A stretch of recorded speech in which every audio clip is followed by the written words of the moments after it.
just then you said fuck Yair. Do you want to maybe expand on that? How are you feeling going into Friday? Yeah, expand. Fuck Yair.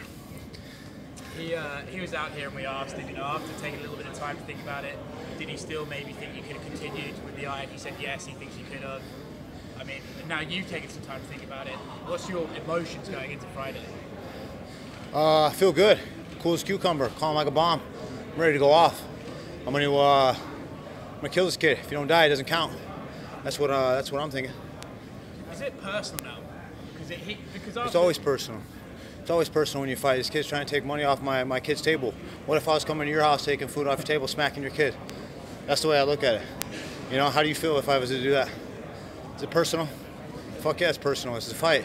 You only get one check if you lose. You think this is a game? You think this is a sport? It's not a sport. It's fist fighting, bro. Fighting for my blood, fighting for my family. You know, every time I step in there, multiple times. I love to do this shit. I love competing. I love fighting. But it's personal every time. This guy's trying to kick my head off into the fucking New York City. So, what do you think? So does the eye thing from a couple of weeks ago make any difference at all? The eye's over, bro. We're here now. This is it. This is it. Eye's over. All right, last one on the eye thing. What happened in the hotel lobby? Like, what from your perspective? I thought he was just trying to come up, be cordial, say, hey, let's run it back. Fortunately, that wasn't the situation.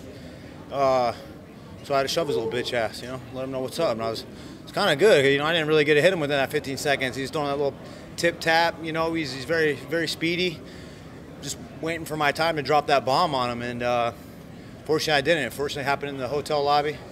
I don't like to condone myself like that, but, you know, when you're coming up and provoking me, I thought he was trying to be cool, say, hey, let's run it back, no problem. Fortunately, that was the situation. But you notice when I pushed him, his eyes changed. You know, if that was my family and this is my family around, someone pushed me, Cost here is going to have to be calling my family like, hey, you guys got some charges coming up, you know. Because ain't nobody going to push me like that, bro. So it's proved that his whole family's bitch made, you know, and I'm going to prove it come Friday night. I get the biggest shot. I get to bring the banger here to Boston in a bigger setting on American soil in a great American state. And this is Boston, baby. These boys are rowdy. We're the Americans want that one back, so that's what we're going to do. We're going to serve them right. You said he ran into you earlier this week. Did you actually run into him in the lobby? Yeah, I ran into him right as he was like passing out the door.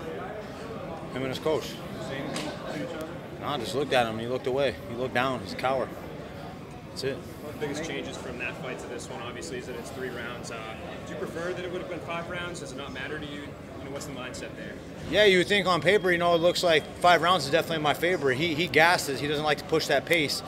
3-round kind of benefits him, obviously, but that's not going to be the case. I'm here to prove a lot of the doubters, a lot of the haters wrong, and just go in there and do what I do best, man. And when I'm out there having fun, being a fucking savage human highlight reel that I am, it's a nightmare for anybody. I can beat anybody. I can beat anybody in this division. I can knock out anybody in the world, I believe. So, you know, when I'm being vicious and doing the right things right, doing my smarts, doing my groove, you know, these guys beat me on close decisions. A takedown, a footwork, you know, they're running, they're fighting fucking scared. You know, this isn't going to be that type of fight. He ain't going to have any room to breathe. Yair folds under pressure. He's going to get a lot of it. And I guarantee you, I can put, instead of 15 seconds of an eye poke, I can put him out in 15 seconds. At any given moment, I can put him out. I can take his best shots. I can eat him all day. He can't take mine. It's a different story when you're facing me. It seems after that first fight that fans were really on your side after that whole thing happened. And now that this is in the U.S., are you feeling that fan support, that people are on your side heading into this? Yeah, for sure. You know, it's just the way I think. I don't think it has anything to do with anything, but the fact that the way that I condone myself, the way he condoned himself. I stepped up like a man, you know. People don't know what I was going through prior to that and the eye problems that I had. And I'm not here to explain to anybody. I don't have to. People who know me and seen me fight a long time, been in this company a long time. I feel like just the way he reacted was his true character, you know, and people didn't like that. They didn't take too kindly to it, and I feel like he was getting a bad reaction compared to, like, I think a lot of people jumped on my side. Do you think, you can say a lot of things about you, but I think like being scared to fight is not something people can say about you. So do you think his reactions kind of, you can't even see where he's coming from? I think it's just a childish reaction, try to get a reaction out of me. Well, I'm here to fight, bro. And I told you, I came straight back. I canceled a lot of plans. You know, I had plans, you know, it was going to be my night. I literally dropped everything to make this fight happen. And I was like, you know what, there's 3 great American states coming up, Boston, MSG, and DC.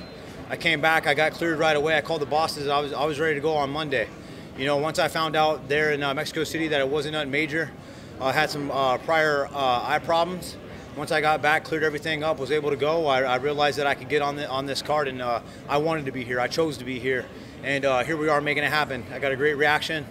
This is an amazing gym here, and Peter Welch's gym. You know, this is some hood shit right here. I love it. This is grimy, baby, and you know, the type of fighting style that I bring matches the Boston intensity. I know that you probably don't want to go into too much detail, but how severe were those eye problems from before the fight? Yeah, just basically I had a severe eye infection, and then I took a vicious poke, you know, and it didn't heal up right. You know, the doctor told me to grab some steroids, and unfortunately I went down to Mexico. I heard steroids. I was just taking the regular eye drops that he gave me the first time. I didn't really think much of going in, you know, to Mexico. I didn't really know what's going on there, which I should have. That was actually my mistake. I take responsibility for that and accountability. I should have grabbed the steroids, the legal steroids.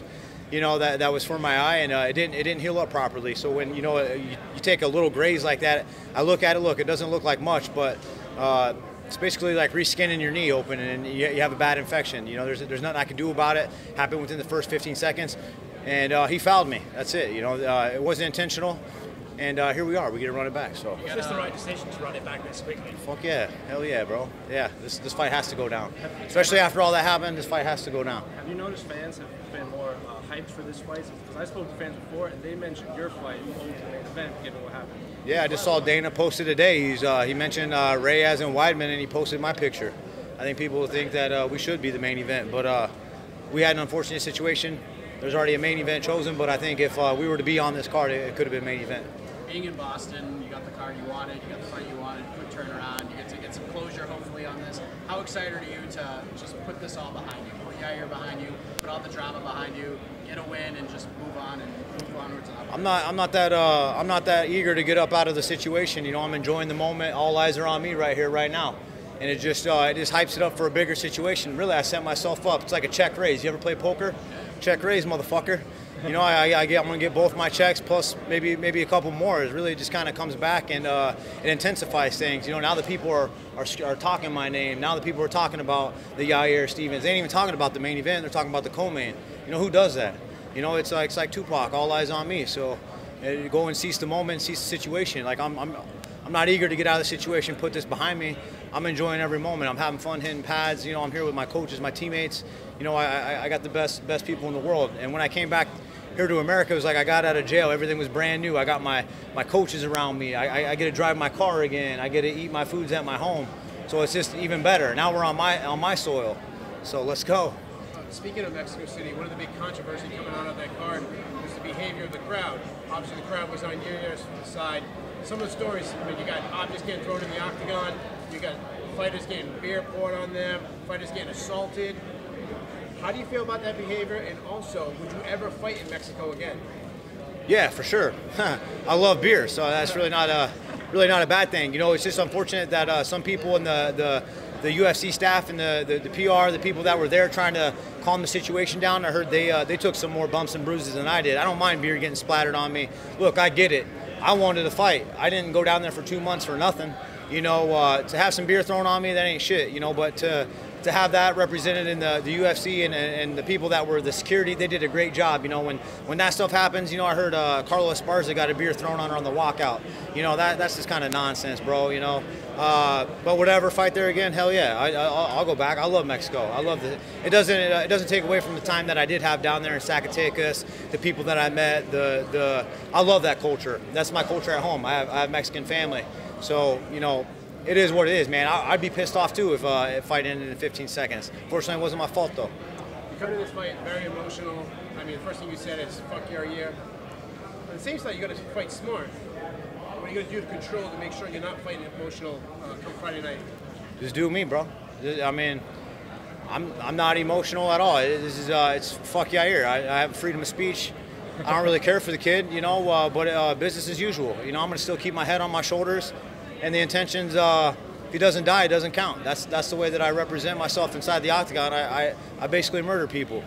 You know, that's me, bro. I'm a human highlight reel. Put my highlight MMA tapes up against anybody. I guarantee you, I'm probably one of the better ones on there, or at least probably top 5. And that's anybody, and not steroids. No one's ever been busted for steroids. Those guys in Pride. I'm talking about real, all natural Coronas and good vibes. Motherfucker, I'm all natural, bro. That's me. So that's what I do. Thank you guys. Appreciate it.